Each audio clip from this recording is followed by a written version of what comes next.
Ambassador Corinne Chen massaged her temples as the Galactic Council erupted into another round of bickering. 3 hours into the emergency session, and they were still debating whether to even allow Earth's petition to be heard. Her patience, legendary among the diplomatic corps for withstanding the most tedious alien protocols, was finally wearing thin. "The humans cannot possibly expect us to believe their claims," chirped Delegate Zexrel of the Vespidon Confederation, mandibles clicking in derision.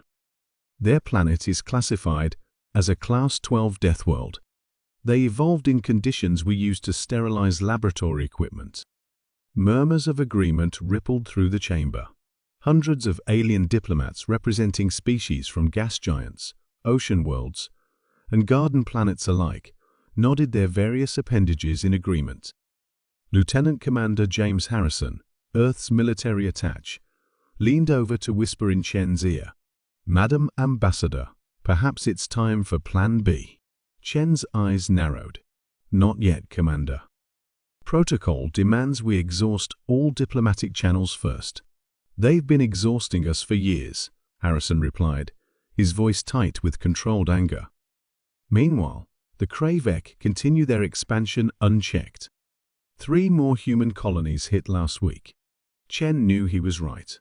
The Kravek, a predatory species from a world almost as harsh as Earth, had been methodically expanding into human space for the past 2 years.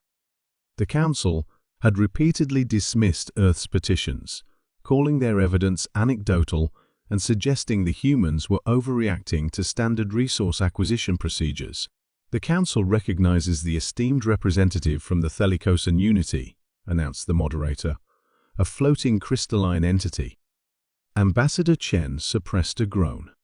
The Thelicosans were notorious council bureaucrats who delighted in procedures and subcommittees.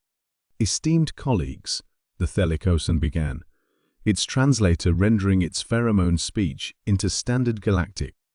"While I sympathize with the humans' concerns, we must remember they are a young species, barely 3 centuries into spacefaring capability.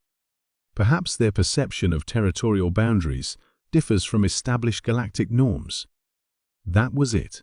3 months of preparation, countless diplomatic overtures, and meticulous evidence collection, all to be dismissed as a cultural misunderstanding. Chen's communicator buzzed. "A message from Earth Command, ULT, IMAT, UMR, EJE, CT, ED, KR, AV, EK, FLEE, TA, PPRO, ACHING, PERO, XIMA, CENT, AURI, CIV, ILIANEV, a CU, a TEO, NIMP, OSSIB, LA. She closed her eyes briefly, then looked at Harrison and nodded once. Plan B. Harrison straightened, tapping his wrist computer. Throughout the chamber, every human aide and attaché received the same notification. Without a word, they all stood up simultaneously, causing a ripple of confusion among the alien delegates. "Point of order," called out a Juraxian diplomat. "What is the meaning of this human display?"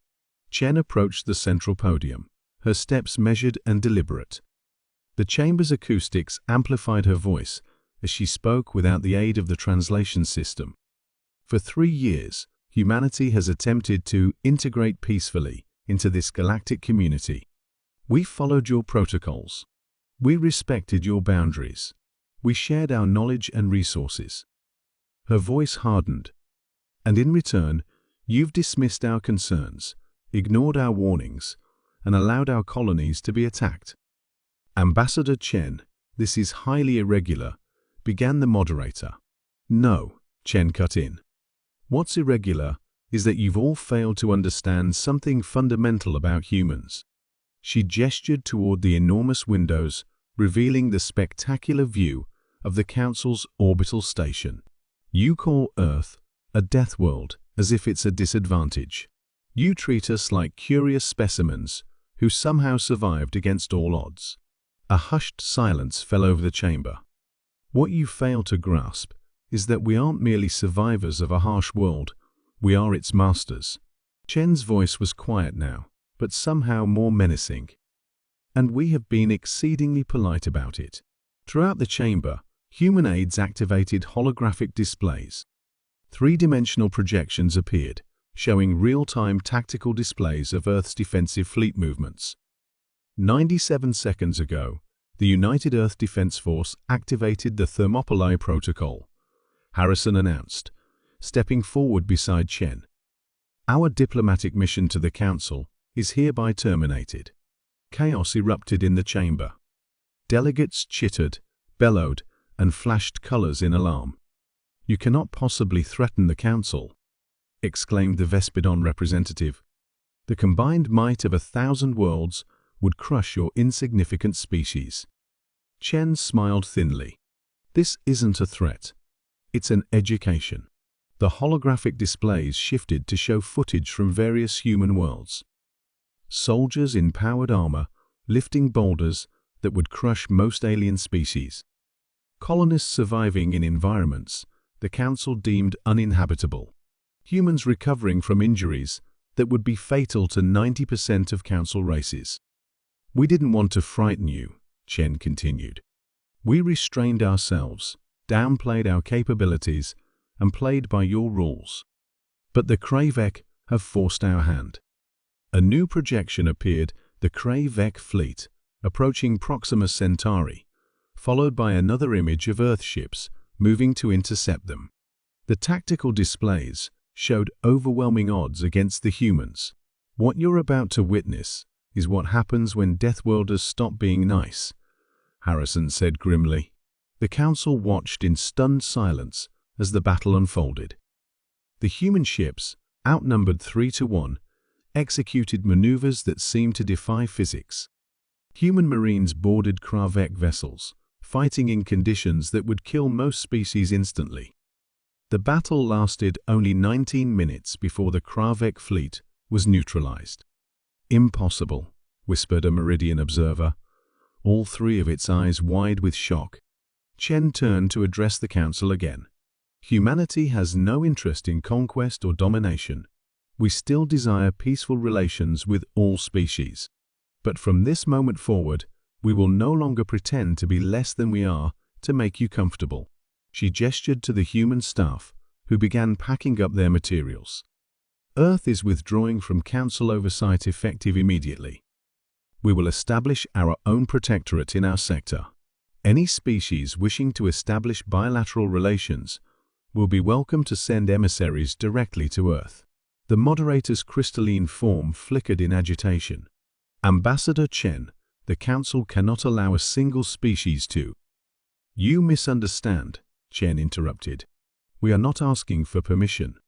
As the human delegation prepared to leave, an ancient delegate from the Arcturian Collective, one of the oldest species in the galaxy, floated forward. "Ambassador," it communicated telepathically, "I have witnessed 17,000 years of galactic history.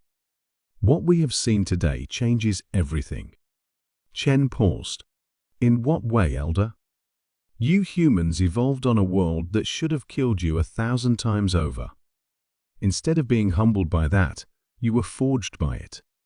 The ancient being's thoughts carried a mixture of fear and admiration. "The galaxy has grown complacent, hiding behind rules and procedures. Perhaps we needed this awakening." Chen's expression softened slightly. "We still believe in diplomacy, Elder.